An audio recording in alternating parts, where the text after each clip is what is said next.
এই হচ্ছে আমাদের ব্যাচেলর ট্যুরের নমুনা। বলতে পারেন এইটাই ট্যুরের মূল আকর্ষণ।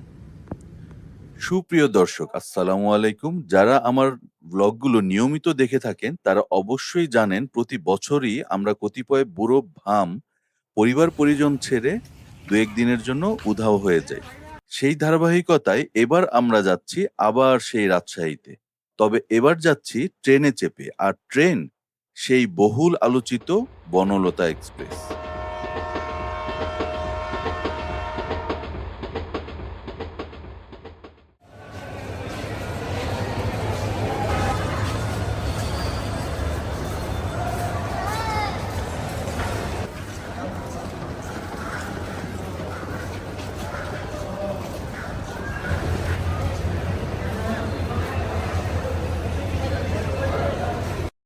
সুপ্রিয় দর্শক, এই হচ্ছে আমাদের ভ্রমণ গল্প।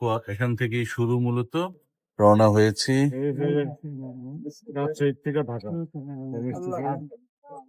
বনলতা এক্সপ্রেস মুভিটি দেখতে দেখতে আমরা ডিসিশন নিয়েছি যে আমরা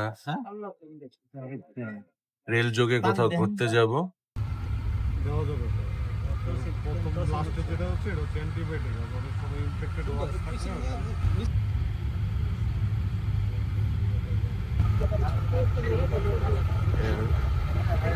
এই হচ্ছে আমাদের অবস্থা। আমরা খুব মজা করতে করতে যাচ্ছি। আসলে যত কিছুই বলি না কেন, মধ্যবয়সী যত ব্যাচেলার ট্যুরি দিতে যাই না কেন, বয়স তো আর থেমে থাকে না। বয়সের লক্ষণ প্রদর্শন করে। আমরা যতই ইয়াং সেজে যেতে চাই, এই হচ্ছে আমাদের যাওয়ার পথে আমরা এইভাবে এনজয় করছি। Bangladesh railway catering and tourism সার্ভিসের পক্ষ থেকে রেলের মধ্যে আমাদের যে অবশ্যই এটা অর্থের বিনিময়ে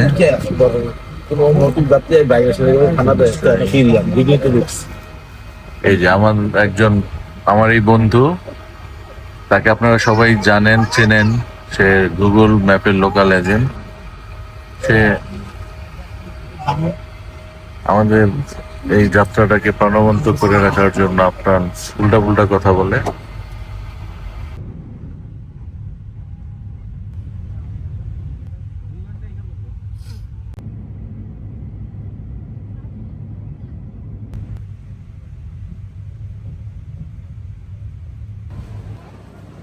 দুপুর ১টায় ঢাকার কমলাপুর রেল স্টেশন থেকে রওনা দিয়ে রাজশাহীতে পৌঁছাতে পৌঁছাতে প্রায় সন্ধ্যা হয়ে গেল।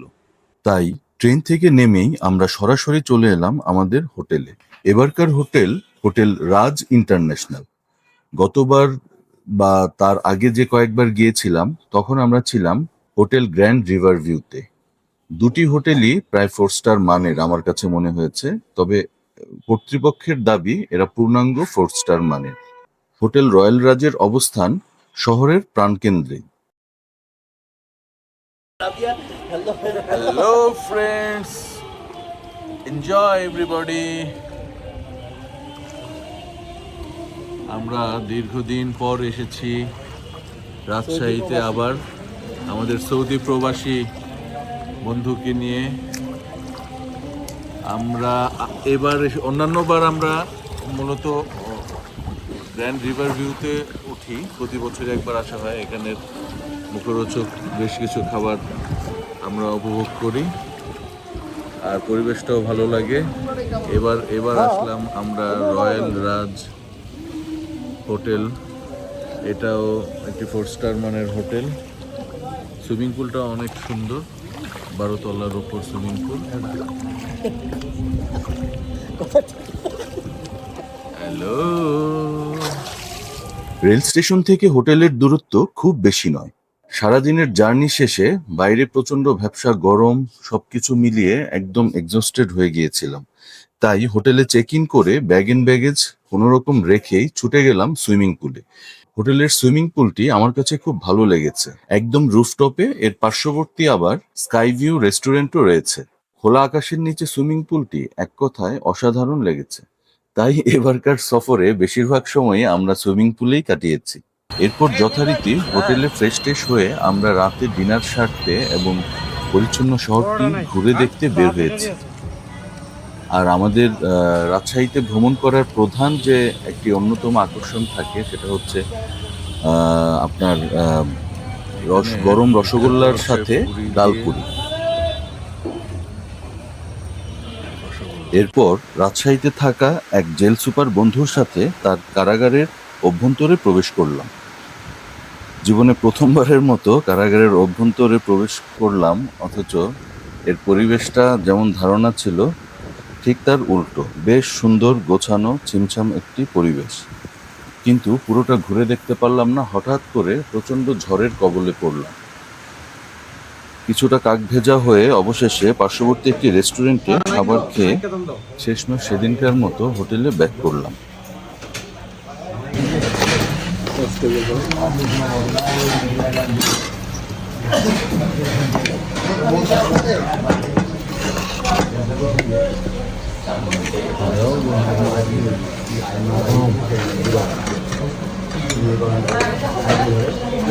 দুজনের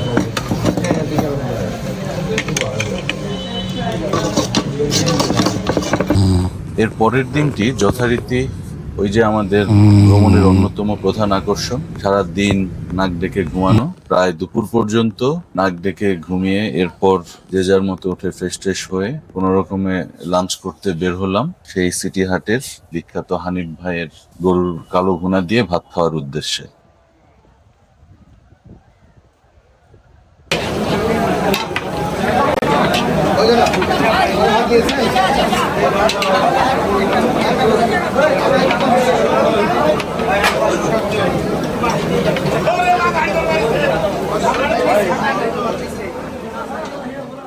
এরপর বিকেল বেলাটা কিছুটা সময়ের জন্য গিয়েছিলাম পদ্মার পাড়ে।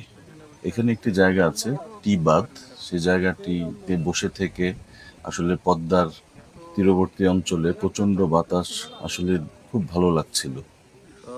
আর এই তো খুব অল্প সময়ের জন্য আসা, বেশিরভাগ আসলে ঘোরার তো উদ্দেশ্য না, মূলত হোটেলে রেস্ট নেওয়া, সুইমিং পুলে গোসল করা, এই সবই আসলে আমাদের ভ্রমণের মূল উদ্দেশ্য থেকে থাকে। তো যাই হোক, যেদিন চলে আসব সেদিন দুপুরবেলাও গিয়েছিলাম ফয়সালের জামাই প্লেট খাওয়ার জন্য। ফয়সাল ভাইয়ের জামাই প্লেট, এটা হচ্ছে নওগাঁ যেতে পড়ে। এখানেও একটি গরুর হাটকে কেন্দ্র করে ফয়সালের খুব পপুলার বলা যায় ফয়সালের এই জামাই প্লেট। এটা আসলে গরুর ভাজা মাংস দিয়ে তৈরি হয়। যাই হোক, এই সব কিছু খেয়ে দিয়ে মোটামুটি প্রতি বছর আমরা আসলে টুকটাক বিভিন্ন স্ট্রিট ফুড এটা সেটা খাওয়ার জন্য মূলত আসলে দেশের বিভিন্ন বিভাগীয় শহর বা জেলা শহরগুলো ঘুরি। মোস্ট অফ দা বিষয় হচ্ছে আসলে আমরা একটু রেস্ট নেওয়ার জন্যই আসলে সবাই কর্মব্যস্ত জীবনের থেকে একটু সময় বের করে আমরা আসলে এই একসাথে হয়ে কিছুটা সময় উপভোগ করি। তো যাই হোক, ফিরতি পথে আবার আমরা চলে আসলাম সেই ট্রেন যোগে Rajshahi rail station to Kamalapur. তো এই ছিল এবারকার মতো আমাদের গুরুদের ব্যাচেলার জার্নি। তো নিশ্চয়ই আবার ছোটখাটো এইরকম ভ্রমণ গল্প নিয়ে আবার হাজির হয়ে যাব। সে অবধি সবাই ভালো থাকবেন। আসসালামু আলাইকুম।